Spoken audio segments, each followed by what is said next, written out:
Hey everyone, welcome back. Another video. I've got some more stuff to show this time because I have been buying. I've been picking up some things here and there. I'm just doing value buys. I'm not buying any big ticket items, which means I'm not picking up any vintage. Because right now the vintage market is still very strong, despite some concerns for the future of the economy.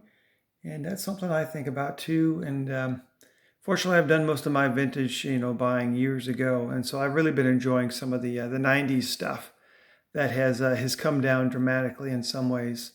So we're seeing a lot of it on the market though, because a lot of people have gotten their slabs back in the last few months and are selling some of this stuff. So it's plentiful, it's affordable.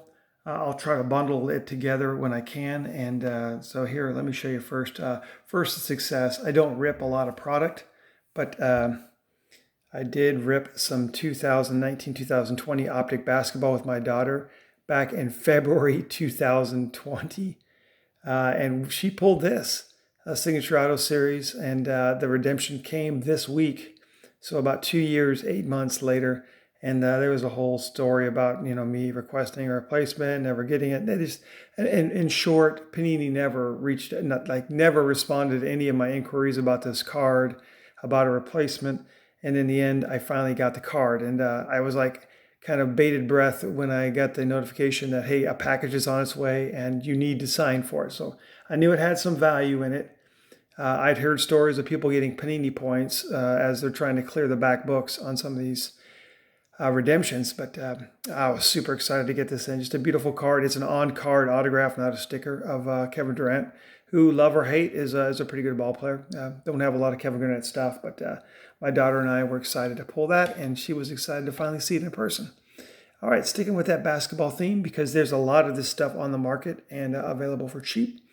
I've got every Karl Malone Fleer card up into this, so I got to 89. And a lot of this stuff is an 8s, a couple 9s. I'm mostly bundling this stuff together around $5 to $6 a card.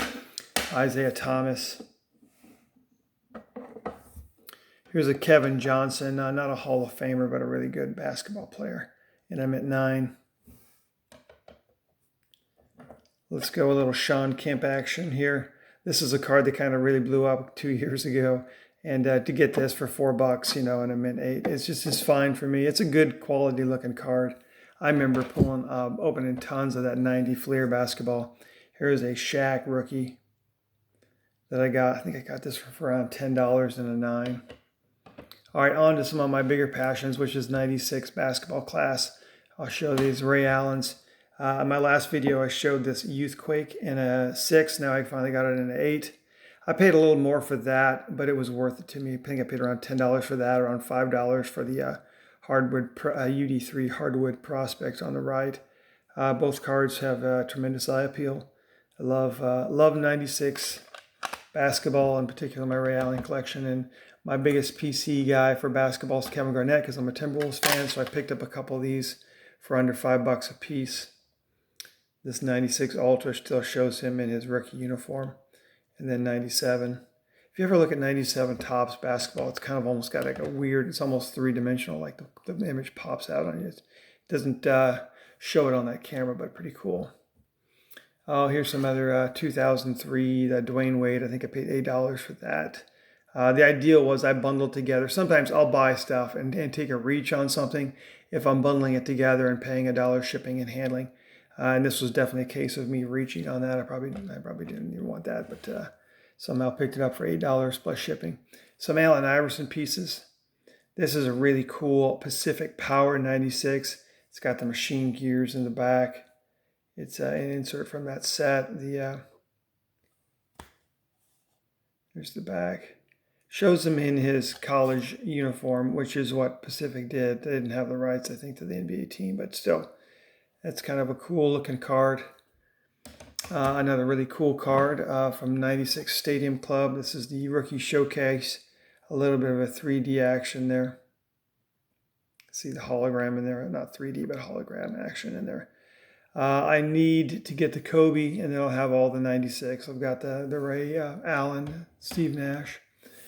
Another SP. This completes all the 4 key rookies in SP for me. I just got this one the other day. $6.50 for this card. I mean, Can't go wrong with that. Less than $7.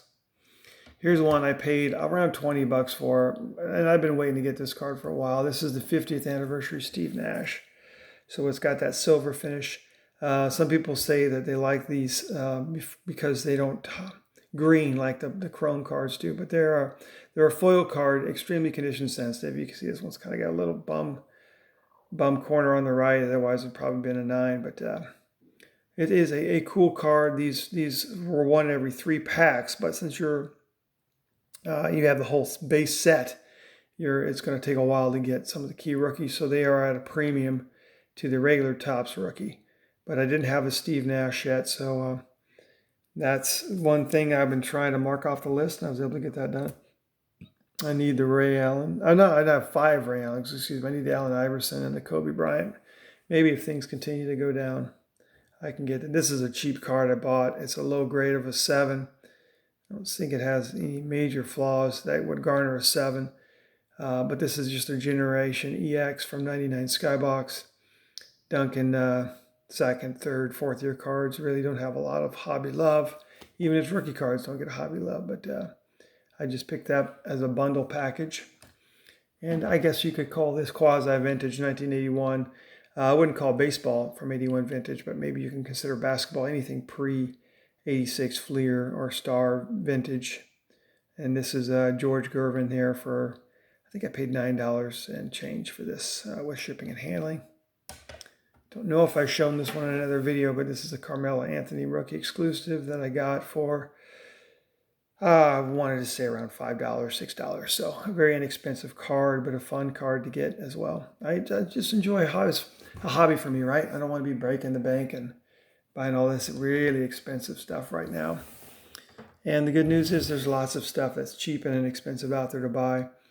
I bought this for $6.50 and bundled it with a couple other football cards.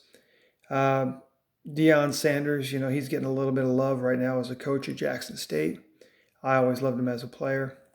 A cool card that you can see in the back picture. That's prime time right there, or Neon Deion as he originally did before his pro career back in college. That's what his nickname was.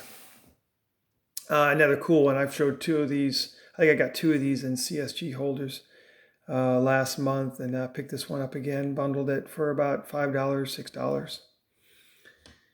All right, going on to some more football here. A couple Peyton Mannings. These are both, bought these in separate. I didn't bundle these together, bought them separately. Paid a little bit more on shipping and handling. I ideally would, but really cool refractors. A low pop on these, not a lot of these out there. I have an inclination that the mid-2000 stuff will one day have its due. You just look at pop reports, and there just isn't a whole lot of it. That was really some of the leanest collecting years out there. A lot of folks came back in, and I came back in 2011. A few folks might have come back in a little bit before that, but a lot of stuff came back in the mid-teens to the pandemic where people started collecting again. But very few collectors that I know. I mean, my old school vintage collectors, yes, you've been around. But the folks that are collecting modern basketball, modern football, modern baseball today, almost none of them were collecting in the mid-2000s. So I think that's a really... it intrigues me. I'll just leave it at that. It intrigues me. These are just beautiful cards from one of the greatest quarterbacks to ever play the game. 5 MVPs, 4 Super Bowls. He was a Super Bowl MVP. And I don't know how you can go wrong buying these Peyton Manning cards. And another guy sticking with that Colts theme. I won the minimum bid on this for about $10. In 2012, I was collecting again, and Andrew Luck was a guy that intrigued me. I didn't bite on it because, just like now, I don't bite on any modern active players. You notice every card I've shown today, how many of them are active? 0. I don't play that game. I enjoy watching sports, but I don't need the thrill, the gambler's addict of what will make my cards go up if a certain player has an outstanding night. I play the long game, and I'm a collector at heart. So here's a really cool X-Fractor Andrew Luck. And last card is actually a baseball card. Thank you for my vintage baseball fans who've stuck around if you have. But this is a Splendid Splinters, not a unusual set. And it doesn't denote it on this card, but this is actually a wood. This is the wood chase card, one numbered to 499. So this is 125 of 499. And this actually, you can kind of see it here. It's kind of sandwiched together, a wood, and it's got a wooden finish on the top as a chase card from that set. Although this denotes that it looks like it's just a base card, but it is that rare wood grained insert from that 2003. I didn't even know the pop report on this, but I can't imagine it can't be a whole lot of these out there. But that's what I got. What do I think of the hobby? I think we're going to see cards continue to go down in the future. I pick stuff up that I think is rare, that I may not see again in the immediate future, or that I'm comfortable paying prices with. This stuff here, whoops, that didn't go well, but this stuff here that I'm buying is stuff that I'm passionate about, that I enjoy looking at, and I really don't care if it goes up $1, goes down $2. This is kind of the players that I like and collect and love, that I grew up watching. And the key is not to break the bank right now. I went to a card show, last Saturday here locally in Arkansas, and I had been to that same card show back in August, and the amount of foot traffic last week compared to back in August, it was an astounding, the drop-off that was. There were so many empty tables this time, no empty tables in August, lots of foot traffic. This time, maybe about a third of the tables, 20% of the tables were empty, and not a lot of foot traffic.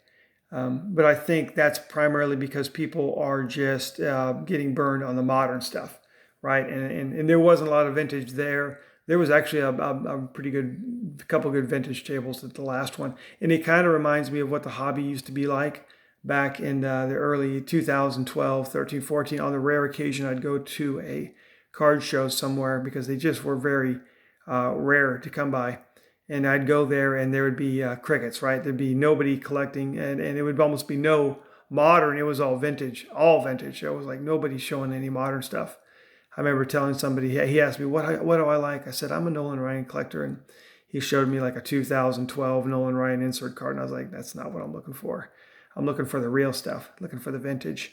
But those days are over. And fortunately, I've got all that vintage stuff still squirreled away for whatever comes next. But I've been enjoying this stuff.